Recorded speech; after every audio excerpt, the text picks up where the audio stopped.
Top 3 senatorial candidate. 3, sige. Yung 3 ko, una si Bam Aquino. For your information, si Bam, isa siya sa mga na-awardan na pinakamagaling na youth leader sa buong mundo.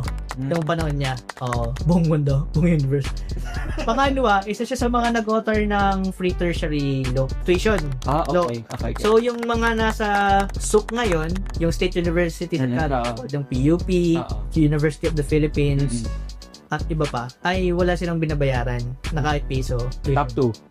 Si Kiko Pangilinan, kasi yung champion siya ng food security. Pumunta yan sa Siniloan dati. Napababa niya yung bigas yung time ni President Aquino. Top 3 mo. Pangatlo si Heidi Mendoza. Kasi auditor siya. COA. Okay. Commissioner on Audit. Marami siya napakulong ng mga high officials dati. Una, edukasyon. Pangalawa, food security. Pangatlo, ay good governance. Yun yung Top 3 mo. top 3 ko. Nice. Pero marami pa ako. Marami pa, syempre. Marami pa, oo. At iba pa. At iba pa.